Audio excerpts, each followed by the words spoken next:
Hello everyone and welcome to Action RPG Build Guide Edition. Today I am ready to drop on you my endless run Avalancher. This is a build that I haven't updated since 0.81 and it is now ready to rock in 0.83. As always, we're going to look at gameplay, skills, passives, gear, and then break down the character sheet. Let's not waste any time and jump right into this. Starting off with some gameplay. Now the skills we're going to be using: Fury Leap, Maelstrom, Tornado, Summon Thorn Totem, and Avalanche. And the idea is pretty simple. Try and keep up 6 stacks of Maelstrom, which is normally pretty easy, and guess what? You run. And you run pretty fast. And at times you leap. And then you run some more. Give me that. And then you keep running. And that round is over.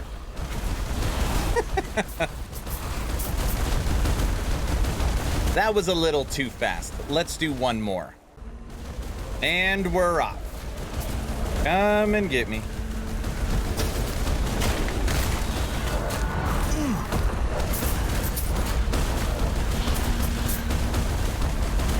It really is a fun build. And I feel like this is one of the more unique builds that I have made.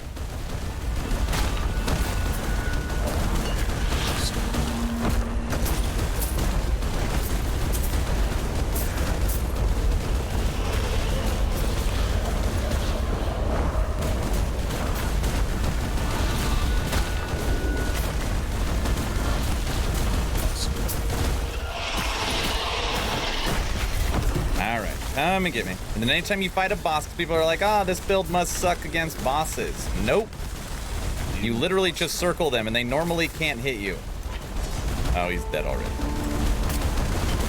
All right.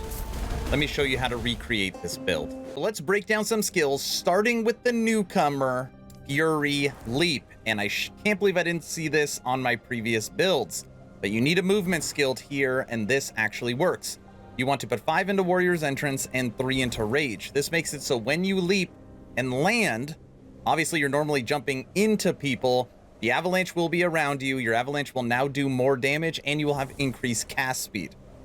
On top of that, you want to put 2 into Panther Strike, 2 into Crushing Impact, 4 into Regain Stamina, 3 into Ambush Predator, and 1 into Gravity. Gravity makes it for when you leap, it pulls everybody together. Again, it helps Avalanche kill everything. And then right here, Regain Stamina, chance to reset Fury Leap on kill. So you'll be able to jump a lot more often because obviously you're killing so many enemies that every 5 seconds this will reset. So it's really easy for you to jump around. Great addition. It really makes this build more viable for 0.83.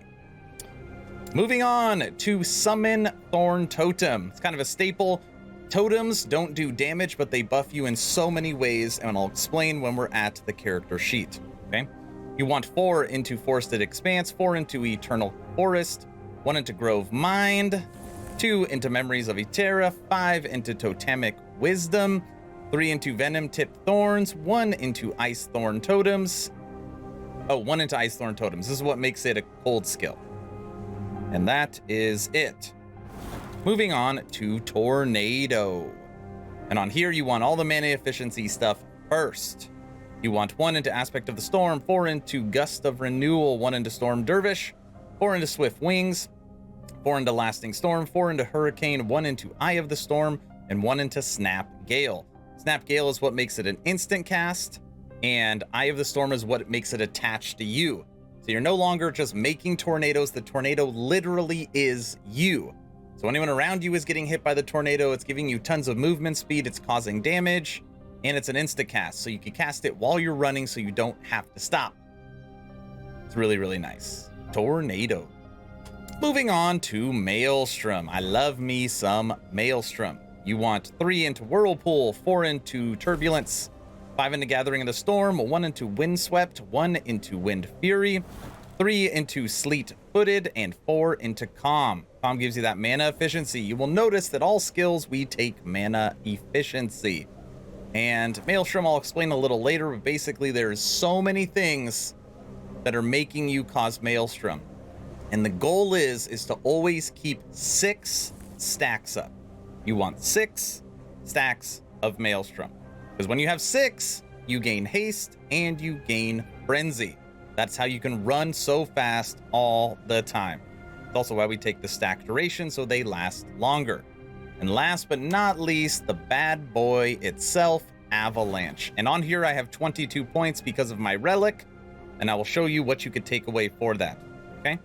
You want 1 into Mountain Peak, 1 into Precision, 1 into Wild Path, 4 into Unyielding Storm, 1 into Hailstorm, and 2 into Naturally Occurring. Hailstorm is what makes Avalanche follow you. Okay? You want 2 into Explosive Impact, 1 into Mountain's Fury, 1 into Frost. This is what makes it a cold spell. Believe it or not, it's normally physical. You have to change it into cold. Then you want 4 into Intensify and 4 into Stormfront. Now, if you have great gear and your mana is totally fine, take these 2 points away if you only have 20. If you are struggling with mana, put these 2 points in and take 1 from Intensify and 1 from Stormfront. Okay? And if you're lucky enough to have plus 22 like me, run it exactly the same way. Fall speed being at 100% and boulder frequency being at 20%, it's just like boom, boom, boom, boom, boom, boom, boom. It just adds so much damage. This is the way I would run it. It works really, really well. Those are the skills. Moving over to the passives. Now, right now, my character is level 88. Level 88. You want 8 into Natural Attunement, 2 into Hunter's Restoration, 5 into Wisdom of the Wild, 5 into Tempest Bond, and this is normally where I stopped.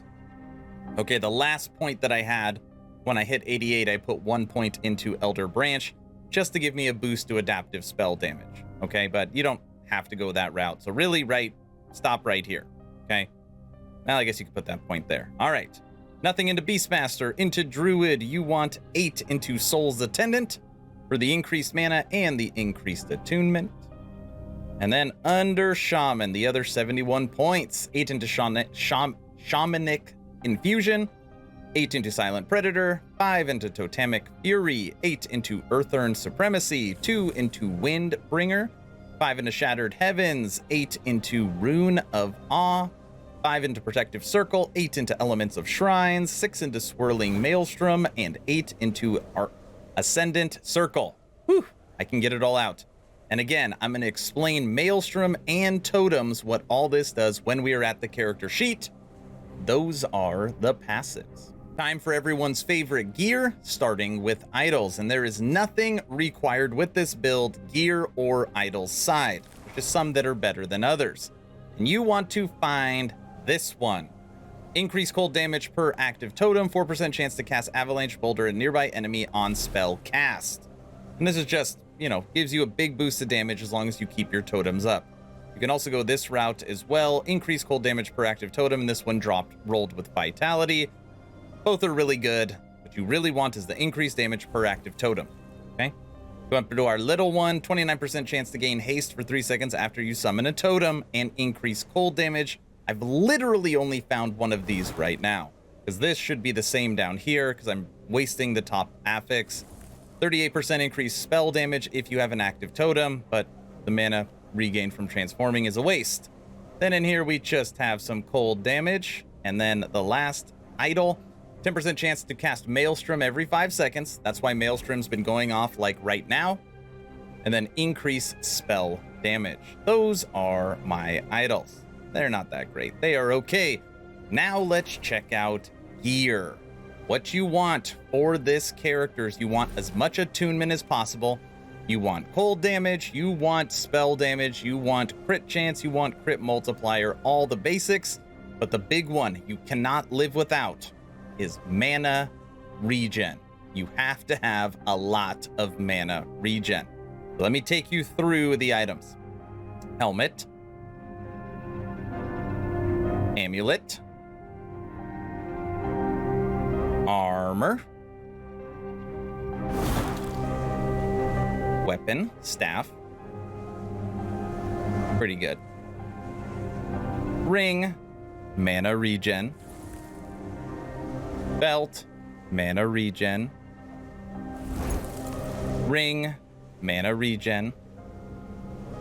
Relic, and I found this on stream. Actually, I think I gambled and got this on stream yesterday on my Twitch. +2 to Avalanche, which gives increased spell damage and then increased cold damage. And this has a chance to do Maelstrom as well. Very cool relic. Boots. Boots tier 20, intelligence, movement speed, and gloves. Cast speed, attunement. That is the gear. Now we are at the character sheet where I get to bring it all together. So we'll look at my base stats first, and then we will go through what all the special stuff we have is. I have 2 to strength, 7 to intelligence, 93 to attunement, and 5 to vitality. Now this 7 to intelligence should be 100 to attunement. I needed a pair of boots. This obviously has 7 to intelligence. You want that to be attunement. So as long as you just have better gear than me, you would have 100 to attunement. Putting that out there because I know people are going to ask. When you look at my resistances, you're going to be like, Aaron, your resistances suck. Fire 0, lightning 24, cold 56, physical 0, poison max, necrotic max, void practically maxed, okay? So this side good, this side bad. Armor not good, 16%, no block chance, no dodge chance, stun avoidance is not good, ward retention is not good. Other defenses, critical strike avoidance 72, no endurance threshold. This character must die all the time. I don't know. You look at other damages, critical strike chance only a 7%, critical strike multiplier 277, spell damage 486, and cold damage 208. So how do we have all that gameplay with everything dying so often? Let's check, okay? So let me just show you quickly the tooltip for Avalanche. 71145, which is a good number, but it's not a great number, okay? Now watch this. 147,804. If you just have the right stuff up, ooh, and that was only 4 totems.